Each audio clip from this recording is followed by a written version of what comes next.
irmãos e irmãs, a graça e a paz do Senhor Jesus para os amigos e amigas, a graça e a paz do Senhor Jesus para a família brasileira. Nós hoje vamos continuar com o estudo sobre Jó. Jó, conforme eu já falei no primeiro estudo, era um homem riquíssimo, o maior do Oriente da sua época, perdeu todos os seus bens, filhos, filhas, em acontecimentos sucessivos.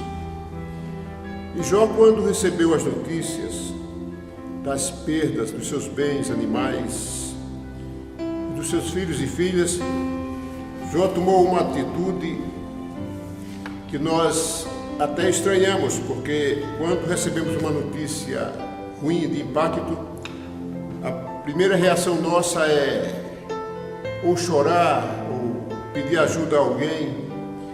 Mas Jó não. Jó fez diferente. Jó levantou-se e rasgou o seu manto, rapou a sua cabeça e se lançou em terra e adorou a Deus. A primeira reação de Jó foi adorar o Senhor. E ele imediatamente despojou-se dos seus bens e disse: eu nasci nu do ventre de minha mãe, e para lá retornarei. Deus deu e Deus o tomou. Bendito seja o nome do Senhor. Então veja que a atitude de Jó foi uma atitude de muita intimidade com Deus, para quem dá preferência a Deus em primeiro lugar, ou seja, coloca Deus em primeiro lugar na sua vida. E Jó era assim, um homem zeloso, e Deus sabia disso, e Deus usou Jó para revelar às nações a soberania do próprio Deus, o significado da verdadeira fé e também tratar da questão do sofrimento do justo. Nesse mundo está escrito na Bíblia que nós teremos aflições, nós devemos ter bom ânimo em meio às aflições. São aflições diversas, na área de saúde, na economia,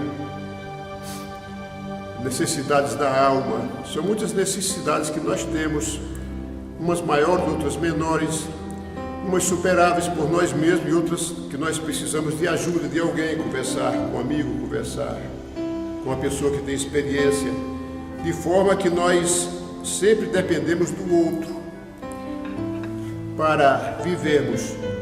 Nós dependemos do outro no dia a dia. A gente sozinho não faz todas as coisas. Nós fazemos as coisas em conjunto. Mas Jó, aquele homem, sentiu-se só, somente ele e Deus. E por que Jó sofreu? Conforme eu disse, porque Deus tinha um propósito de poupar a vida de muitos e instruí-los pelo testemunho de Jó. Quando as pessoas sofrem, eles ficam assim meio que desatinados. As pessoas ficam desatinadas e ficam sem orientação. E logo busca socorro, busca orientação. E esse livro é um instrumento, é um livro importante para nós recorrermos a ele quando nós queremos entender a respeito de Jó em meio ao sofrimento. Pois bem, no capítulo 18 de Jó, Bildade era um amigo de Jó, mas um amigo de Jó passou a acusá-lo. Veja que nós percebemos que a partir do capítulo 3 do livro de Jó, o adversário sumiu da vida de Jó, não tivemos mais notícia.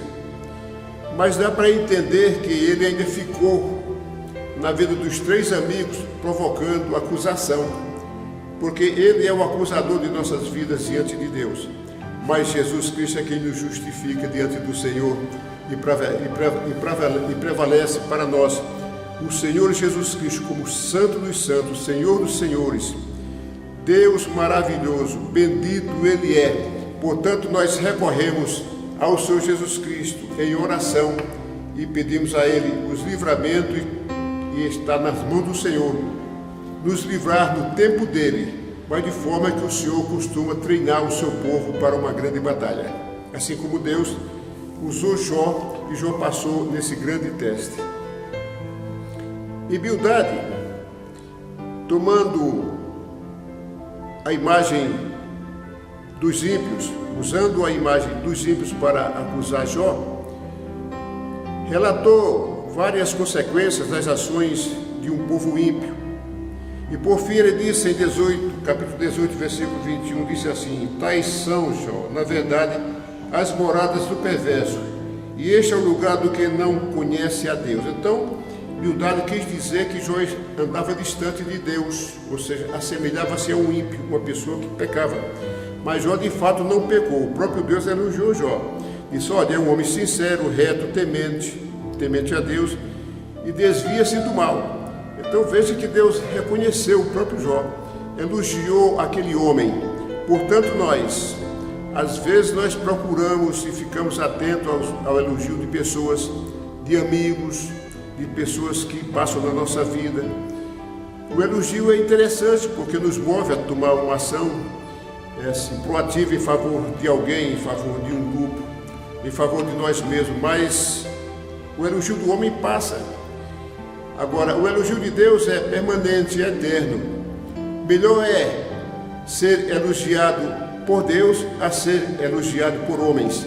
Então vamos estar atentos como Jó ficou firme na presença de Deus, clamando ao Senhor em espírito, e os seus amigos acusando o próprio Jó.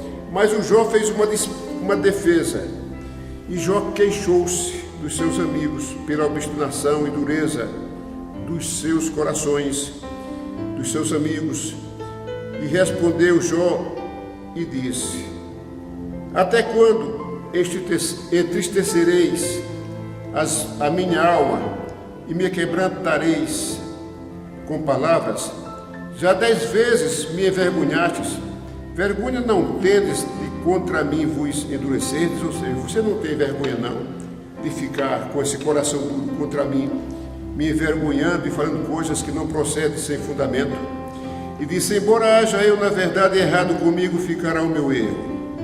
Se deveras vos levantais contra mim e me arguís pelo meu opróbrio, sabei agora que Deus é o que me transtornou e com a sua rede me cercou. Eis que clamo violência, mas não sou ouvido. Grito socorro, mas não há justiça. Veja que Jó entendia que Deus estava o cercando, que a mão de Deus estava sobre ele. Jó não sabia do tratado de Deus nem do seu propósito para revelar-se à humanidade, revelar o seu poder. E também Jó não sabia que Deus queria apresentar para a humanidade uma verdadeira fé. E também Jó não sabia que Deus queria tratar da questão do sofrimento, do justo. Jó era inocente, ele não sabia dessas coisas e achava que Deus estava assim o cercando e que as flechas do Senhor o atingiam. E Jó falou assim, repetindo no versículo 7, diz: eis que clamo violência, mas não sou ouvido, grito socorro, mas não há justiça. Veja que havia um tempo para a aprovação de Jó. E assim é conosco, quando nós passamos por uma dificuldade, que Deus quer nos testar e nos treinar. Quando Deus tem um propósito na minha vida, na sua vida, enquanto não termina aquele propósito, Deus não se manifesta. E no período, no processo do treinamento, nós clamamos a Deus e Deus não responde. Nós clamamos violência, Deus também não responde. Nós pedimos socorro, Deus também não responde. Ele está no controle, mas não responde. Por quê? Porque nós estamos sendo treinados. É necessário deveras soldados valentes na obra do Senhor. Não há como vencer uma guerra com soldados fracos, mal treinados, soldados frouxos. É preciso que haja soldados habilidosos na guerra para que possa vencer uma batalha. E assim é no Evangelho.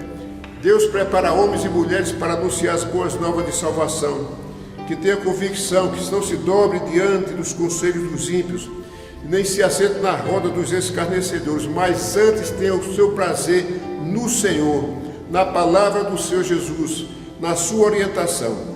E no versículo 8 está escrito assim: o meu caminho ele entrincheirou e não posso passar, e nas minhas veredas pôs trevas. Da minha honra me despojou e tirou-me a coroa da minha cabeça. Quebrou-me de todos os lados e eu me vou, e arrancou a minha esperança como a uma árvore. Então, continuando, Jó ainda entendia que Deus o havia cercado. Deus o havia ferido, Deus havia colocado a mão sobre ele e Jó não podia se mover. De fato, quando Deus coloca a mão sobre alguém, ninguém pode se mover mesmo não, né? Porque nós somos criatura e Ele é o Criador. Quando Deus dá uma ordem a respeito de uma pessoa, ninguém pode impedir. Se Deus fecha uma porta, a porta se fecha, ninguém abre. Se Deus abre a porta, ninguém consegue fechar, porque a porta é aberta por Deus. Então Deus está no controle, todo poder e glória pertence ao Senhor. E Jó naquela situação ficou em um clima desagradável. Jó perdeu o seu conceito, olha, ele tinha o status de um homem sábio, cheio de conhecimento para aconselhar as pessoas, mas Jó ficou numa situação deplorável, as pessoas não davam atenção a ele, os seus servos já não estavam ouvindo a Jó, as suas servas o abandonaram, o seu povo, os seus amigos se afastaram, ficaram somente 3 amigos de Jó para o acusá-lo. E Jó ficou naquela situação deprimente, não é? Que era deplorável mesmo. E Jó só esperava em Deus, só tinha Deus para ele, porque a sua mulher estava fraca ali do lado de Jó, sem saber o que fazer. Não dava-lhe nenhum conselho, nem uma palavra de motivação. Pelo contrário, ela desanimou Jó, até preferiu Jó deixar Deus, e Jó recusou a ideia e a proposta da sua mulher. Portanto, Deus é o Senhor nosso, Deus está no controle de todas as coisas, Ele é real, perceptível, mesmo sendo intangível, ou seja, nós não pegamos em Deus, mas nós sentimos a presença do Senhor, nós somos fortalecidos por Ele, e muitas vezes nós testemunhamos que Deus nos livrou de determinada coisa, Deus nos livrou de um acidente, Deus nos livrou de um problema de saúde, nós mesmo testemunhamos, aí é quando nós percebemos a presença do Senhor. E o salmista Davi falou assim no Salmo 19, disse: os céus manifestam a glória de Deus e o firmamento anuncia as obras das suas mãos. Então ninguém pode dizer, olha, Deus não existe. Eu não sabia, ninguém disse, Deus não existe. Mas nós sabemos que Deus existe. Até os mais antigos que não tiveram acesso a esta palavra, nunca leram a Bíblia, sabiam que Deus existe. Que o que nós mais ouvimos no passado era: se Deus quiser, Deus te abençoe, não é? Deus é grande, Deus é bom, Deus trouxe chuva, Deus fez isso, Deus fez aquilo. Por quê? Porque contemplou a natureza e sabe que Deus criou, não é? Então, nós que nos adiantamos e conseguimos ter o acesso a esta palavra e estudá-la para ensinar as pessoas, nós sabemos que Ele realmente existe e Ele se manifesta no meio das nações. De uma forma ou de outra, Ele está manifestando o seu poder. E Jó continuou assim no versículo 23, diz: compadecei-vos de mim, amigos meus, compadecei-vos de mim, porque a mão de Deus me tocou. Continuava ainda dizendo que a mão de Deus o tocou, e em parte ele tinha razão. Muito embora não foi Deus, foi o adversário, mas Deus permitiu, porque Deus tinha um propósito maior que o sofrimento de Jó, que atingiu a nós em benefício, porque por essa palavra, quando nós estamos com dificuldade, nós podemos recorrer e saber que Deus livrou Jó daquele cativeiro. Assim como Deus livrou Jó daquele cativeiro, o Senhor pode nos livrar do nosso problema. É só ter fé, confiar no Senhor. E ele disse no versículo 22, porque me perseguis assim como Deus, e da minha carne vos não fartais? Quem me dera agora que as minhas palavras se escrevessem, quem me dera que se agravasse num livro. Veja que Jó desejou que o testemunho, a vida dele fosse registrada em um livro, e assim o foi. Por quê? Porque é uma mensagem muito importante. Deus tinha um propósito de fato para que a vida de Jó fosse relatada nesse livro e de uma forma fidedigna, registrada de forma que nós possamos crer no Senhor através do testemunho de Jó. E no versículo 24 fala assim, e do versículo 25, desculpe, Jó disse: diante daquele quadro de sofrimento, diante das acusações de seus amigos, diante da pobreza, diante do desprezo, Jó disse no versículo 25, porque eu sei que o meu Redentor vive. Veja que coisa linda, né? Jó, de uma forma consciente ou inconsciente, Jó profetizou, porque o Redentor na Bíblia é Jesus Cristo. Ele disse: eu sei que o meu Redentor vive, eu sei que ele é real e que Ele certamente cuidará de mim. Eu me coloco na presença dEle, mesmo nesse estado de pobreza, de miséria que eu estou passando, nesse estado de enfermidade terrível. Eu sei que Ele vive, que Ele está me contemplando. Assim como disse Jó, nós sabemos que o Senhor é o Deus que nos contempla, é o Senhor que ouve a nossa oração, que está com os ouvidos atentos à nossa oração, que contempla o seu povo. Então nós sabemos disso. Se nós estivermos passando por dificuldade, saibamos que Deus está no controle das nossas vidas, está no controle da dificuldade. Portanto, é necessário exercermos a nossa fé de uma forma que alcancemos o benefício do Senhor. E a Bíblia diz que a fé é o firme fundamento das coisas que se esperam e a certeza das coisas que não se veem. Essa parte, a certeza das coisas que não se veem, é a parte mais difícil de exercermos a nossa fé, porque a gente não vê, mas é necessário crer somente. Creia somente. Não é Jesus Cristo diz: creia somente. Nós vamos crer e Deus fará o grande milagre e nos trará o benefício que nós esperamos. Então, repetindo: porque eu sei que o meu Redentor vive e que por fim se levantará sobre a terra. E é verdade, Ele se levantou na cruz do Calvário para salvar a muitos, salvar todo aquele que crê no seu nome. Ele levantou-se, depois ele foi ressurreto, ele ressurgiu dos mortos, ele ressuscitou, subiu à presença de Deus, e ele voltará para buscar a sua igreja. Assim diz, está escrito na Bíblia, na palavra do Senhor, que ele voltará para buscar o seu povo. Portanto, se tem alguém ouvindo esta palavra, que não faz parte do povo de Deus, corra, buscai a Deus enquanto se pode achar. Buscai a Deus enquanto é tempo, porque fechados os olhos não tem como mais buscar a Deus e não ter esse negócio. Olha, que Deus dê a ele um bom lugar no céu. Não existe essa questão de bom lugar no céu como se lá fosse uma grande cidade e tivesse periferia, tivesse aquela zona de barraco, aqueles bairros mais pobres. Lá não tem isso. Lá é o mesmo ambiente para todos. A Bíblia diz isso. Hoje em dia, até quem diga que não haja céu e também que não haja inferno. Existem umas apostasias aí, existem umas teologias contraditórias, confundindo a cabeça das pessoas. Fuja deste povo, porque a Bíblia está completamente nos informando que existe céu e que existe, infelizmente, inferno para aquele que se afasta de Deus e que dá as costas para Ele.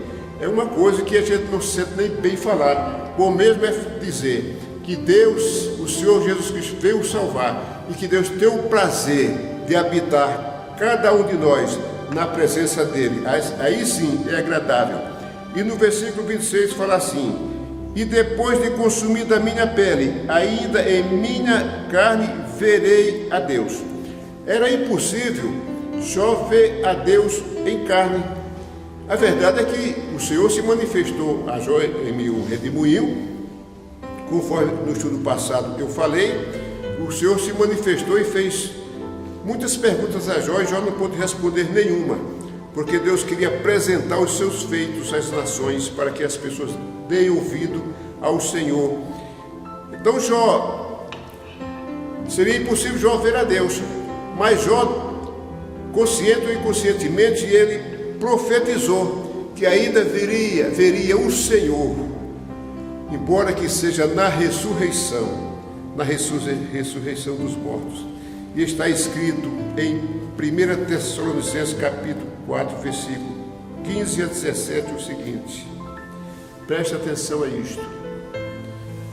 Nesta terra nós passamos por muitas, como diz, por muitas e boas. Nós passamos por momentos alegres, nós passamos por momentos felizes, nós passamos por momentos tristes. Tem hora que nós choramos ou dá vontade de chorar. Tem pessoa que não chora. Existe um ditado aí que homem não chora. Homem chora. Esse negócio de homem não chora, isso é uma mentira para provocar dureza de coração. Isso é coisa do mundo, não é? Mas o homem chora. O homem é sensível, o homem tem sensibilidade. O homem chora de alegria, o homem chora de tristeza. É normal. E falar que é machão, que não chora, esquece, porque não existe machão, existe homem estúpido. O homem forte é aquele homem paciente, aquele homem que é capaz de suportar o outro, aquele que em meio às desvantagens, ele ainda tem palavras de aconselhamento. Esse é o homem forte. Seria o homem machão. Na verdade, o machão não vale para cá, não é? Para a nossa descrição. Esse é o homem forte. Veja que a palavra de Deus não falha, e o Senhor falou do futuro. O mundo está passando por momentos muito difíceis. Nós sabemos disso, que as coisas se agravam no mundo. E os governos e as organizações, as empresas, as instituições trabalham insistentemente para que os países não sofram danos econômicos e que haja pobreza na terra. E nós também pedimos a Deus que o Senhor nos ajude para que isso seja evitado em meio às nações. Mas o mundo anda em meio caos. Já são princípios, sinais da vinda do Senhor Jesus. Nós não sabemos quando. Tem gente que diz que está próximo, eu não sei. Talvez o próximo seja 50 anos. Daqui para frente eu não sei se a Terra vai suportar mais 50 anos, né? Com todas as coisas que estão acontecendo, não sei. E a Bíblia diz acerca da ressurreição e vinda de Cristo. Diz assim: não quero, porém, irmãos, que sejais ignorantes acerca dos que já dormem, para que não vos entristeçais como os demais que não têm esperança. Os que não têm esperança, nós devemos gerar esperança em nossos corações, sempre esperar. Isso aí é um sinal de que a nossa fé é viva, é presente. Nós geramos pela fé a esperança. Esperança em Deus, esperança de que veremos a Cristo, o Senhor das luzes. E no versículo 14 fala: porque se cremos que Jesus morreu e ressuscitou, assim também os que em Jesus dormem, Deus os tornará a trazer com Ele. Em Jesus dormem, ou seja, morreram com obediência a Jesus. Dizemos-vos, pois, isto pela palavra do Senhor, que nós, os que ficarmos vivos para a vinda do Senhor, não precederemos os que dormem. E o Senhor se manifestará naquele grande dia. E disse: e com a trombeta de Deus, veja aí, com a trombeta de Deus, e os que morreram em Cristo ressuscitarão primeiro. Depois nós, os que ficarmos vivos, seremos arrebatados juntamente com eles nas nuvens, a encontrar o Senhor nos ares, e assim estaremos sempre com o Senhor. Portanto, consolai-vos uns aos outros com estas palavras. Então, o Senhor virá buscar quem? A igreja. Que é a igreja? Aqueles que estão com nomes escritos no livro da vida. O Senhor ressuscitará os mortos primeiro, e eles serão arrebatados, e depois a igreja será arrebatada junto com eles, e subirão para o Senhor, para o grande tribunal de Cristo. O tribunal de Cristo não é para julgamento, é para receber galardão pelo trabalho feito aqui nesta terra. Vai ser um dia de muita alegria, porque quem trabalhou e quem produziu, o Senhor entregará o seu galardão. E ali, o dia da grande recompensa. Agora, eu vou trazer um entendimento meu a respeito dos que morrem. Ressuscitarão primeiro. Quem morre, o corpo é orgânico, vai para o pó, vai para a terra e ali vira pó. Depois de muito tempo, a estrutura do esqueleto humano, a estrutura óssea do homem também vai sendo desfeita. Mas o espírito não fica ali enterrado não, viu? Porque o espírito é intangível, é metafísico. Você não pode pegar no espírito e dar um abraço no espírito, a não ser que haja uma materialização determinada por Deus, mas não de homens. Mas não de homens. Os homens não se materializam, mas Deus pode fazer isso com anjos. Não sei se a gente toca em um anjo materializado. Então o Espírito segue para Cristo, o salvo, aquele que está com o nome escrito no livro da vida, e aquele que está com o nome riscado, né? Aquele que não permitiu e não quis que seu nome fosse registrado no livro da vida vai para outro ambiente. A Bíblia diz que é um ambiente esquisito, um ambiente de escuridão. Não devemos desejar isso para ninguém e muito menos nos alegrar de forma nenhuma. Nós devemos nos alegrar com a salvação. Penso eu que se os mortos ressuscitarão, ou seja, a terra dará conta do corpo do homem para ser glorificado e o Espírito ficar ali no corpo glorificado. Por quê? Porque Deus nos deu corpo, alma e espírito. Corpo, alma e espírito. Eu tenho corpo, alma e espírito. E Deus não desagrega isso. Deus é fiel. Se Ele me deu corpo, alma e espírito, o meu corpo, alma e espírito vai estar junto na glória. Penso eu que é desse jeito. Isso é um entendimento meu. Há quem discorde. Há outros estudos que divergem desse meu entendimento. Mas entre uma coisa e outra, o importante é ser arrebatado com Cristo, para estar com Ele para todo sempre na eternidade. Nesta terra nós somos provisórios. Provisórios porque nós encerramos as nossas atividades orgânicas. Mas o Espírito nosso, ele é eterno, o Espírito não morre. Que seja para Deus, que seja para o outro lado. Ele não morre, ele fica para sempre. Porque Deus criou o Espírito eterno. O nosso corpo envelhece. Eu era jovem, um dia desse eu era jovem. Há poucos anos atrás. Hoje eu envelheci e vou envelhecer mais. E um dia eu vou. Eu já estou preparado para isso, sabe? Eu sei que eu vou. Eu tenho que estar preparado para ser recebido por Cristo. Eu tenho que lutar. Eu tenho que lutar para eu alcançar a minha salvação. Quando vierem os pensamentos deste mundo, que vierem as coisas desse mundo tentar me influenciar, eu já estou prevenido. Eu já estou prevenido com a couraça da justiça de Deus. Eu estou prevenido com esta palavra, com a palavra de salvação. Eu sei que o adversário é aquele que traz as coisas para a vida das pessoas, para relativizar o pecado e achar que está tudo certo, mas não está. Deus é o Senhor Santo dos Santos. Deus falou assim, ó, sede santo como eu sou santo.